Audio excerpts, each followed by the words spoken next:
You go back and look at the tape. Start with the defensive side of the ball. I thought, defensively we were in position throughout the entire game. There was only a couple of calls there that we felt like we had guys out of position. The biggest factor for us defensively the other day was just missed tackles. There were plenty of opportunities to get off the field, and we missed some tackles. We had guys in place where they were supposed to be. So our guys did a great job with their eye discipline and just being disciplined on their jobs, throughout the game. We just had too many missed tackles, and a lot of those ended up being explosive plays for us. Offensively, just a lack of execution. And like I've said before, it's not one guy here. It is one guy here, and then on the next play it's somebody else. And what I mean by lack of execution, it's just, it would be different if on each of these plays we're outnumbered and we can't block the people that are there. But it's more of not being outnumbered and just doing your job and executing your job. And somebody's breaking down on most of these plays. Offensively, you have to have everybody on the same page. Everybody's got to get their job done. The majority of the time, if not, you have a breakdown. Usually it's gonna break the play down. And so we've got to get where we're executing better on offense. The lack of execution offensively, I imagine, given the situation with injuries and all that, you can only pare down the offense so much. So what's the challenge of not making it too simplistic while being complex enough to be effective? Well, it's always, any time you're putting together a game plan, and it doesn't matter whether you got all 11 starters and they're all seniors. I mean, you're always trying to decide how much to do, and you're always trying to figure out, okay, what is the lowest common denominator, and let's don't do more than that being can handle, and for us to be effective. And so, when you start changing out a lot of personnel and you've got multiple issues that you have to deal with, you start paring it down, and then you start thinking, well, we don't have enough, but it doesn't matter. If you don't execute what you have, you're not going to have success anyway. How limited is your package now compared to what it might normally be if you had a full complement of guys? I mean, I don't know what that number. There's no number out there. I don't know. It's just it's limited. It is what it is. I mean, you put together, but there's enough in the game plan to be successful. It's not that we're so limited that there's no way we can be successful. It's just execute the plays that are called and against the defense that you see. How did Chaz grade out? He was all right. It was not his best game, but it was, he's still progressing. I thought he played, we'd love to have that ball back. He threw on the pick, and he threw a couple others that were, that could have been picked off, and so we got to make sure and keep putting him in positions where he's making good decisions. Where, I thought a couple times there, on the interception, there was nowhere to go with the ball, but we've got to learn from that. You don't throw it no matter what. You got to pull it down, and you either take the sack or you get rid of the ball or whatever you got to do, or you take off and run. So, he's still growing.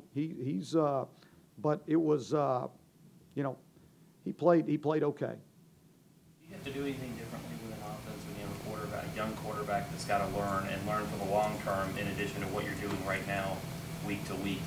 Do you have to be more willing to take chances at teachable moments, so to speak, or do you play it more conservative? Well, you're trying to never put your team in a position where you're going to make mistakes. So it's not like let's just go do it and live with the mistakes. It's you're always trying to make sure and do what he can do and what he's comfortable doing.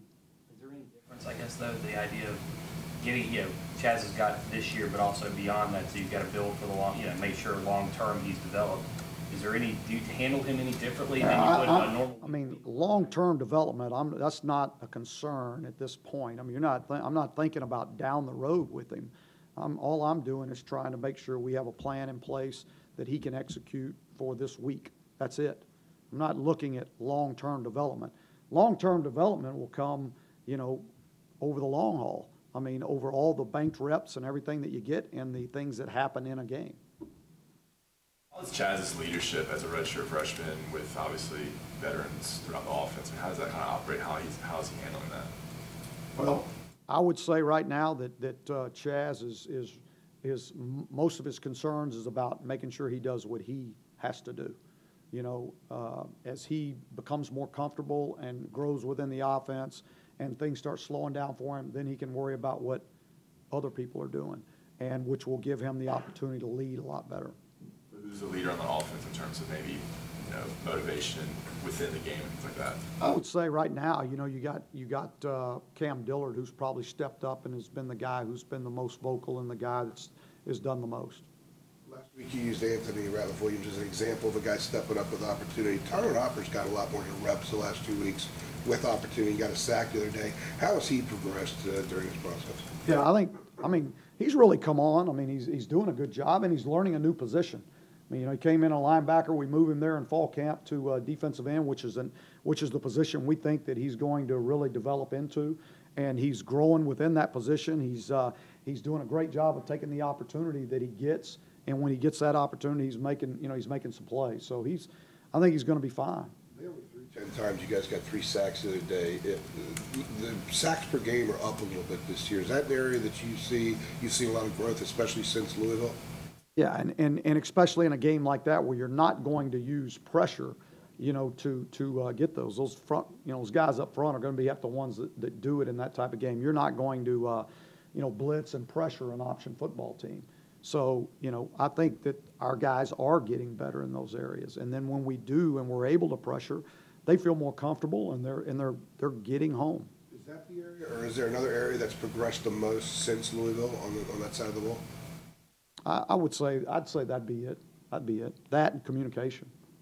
How much can you take away on defense? Like, you play well the first half. When it's against Georgia Tech, they run a completely different offense than you're going to see the rest of the season. What can you take away from that effort?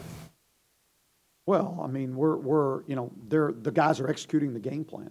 That's the thing. So, and throughout that game, there's a lot of communication that goes on in that game based on splits and the personnel they have on the field and the alignments.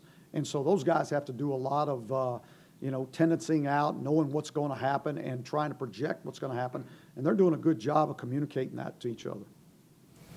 Larry, Jordan Brown's receiving ability, is that somewhat of a surprise? He's been that effective catching out of the backfield? No, not at all. I mean, he's you know, really both those guys can catch the ball really well. And, you know, it's something that we've wanted to be able to do is to utilize those backs. It's in some of those, you know, some of those are check downs that the quarterback knows, you know what, if it's not all there, I can check it down to the back, and he's got a chance to make a play, you know, if I give him a good ball. And so, and that's what Jordan's doing. Obviously, a big opponent coming in on Saturday, Notre Dame, kind of a national team. What does that kind of do for your program to host a team like the Irish? In terms of fans and like that? Oh, I'm sure our fans love it, you know, and, you know, it'll be great for Chapel Hill, and it's good for everybody. I mean, it's, for us, it's the next game, and we've got so much to worry about within ourselves right now, just making sure we're right as far, you know, so we don't have a lot of time to spend thinking about who our opponent is or what our opponent is. But I mean, they're traditionally a great program, and everybody knows that. It's a great opportunity for our team.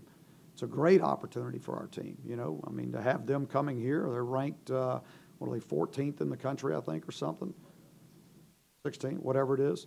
You know, and very well coached and playing really well.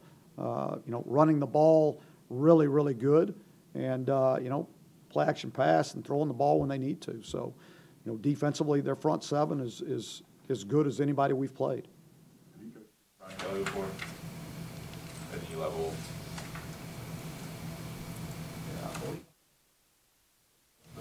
Yeah, it was 4 years ago. No, 14.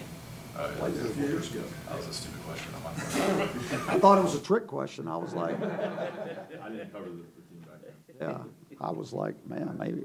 Made you think, right? Yeah, you did. You made me think. I mean, he had such a big opener. Yeah. And, you know, it's been a little bit quieter, but it's a young guy, first time around. Again, you know, it's every rep is a learned experience for him. You know, every rep that Jordan Brown gets in the game is a learned experience for Michael.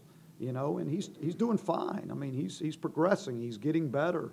You know, Jordan is probably, because of his experience and the plays that he's been making, he's getting the majority of the reps now. But that's not.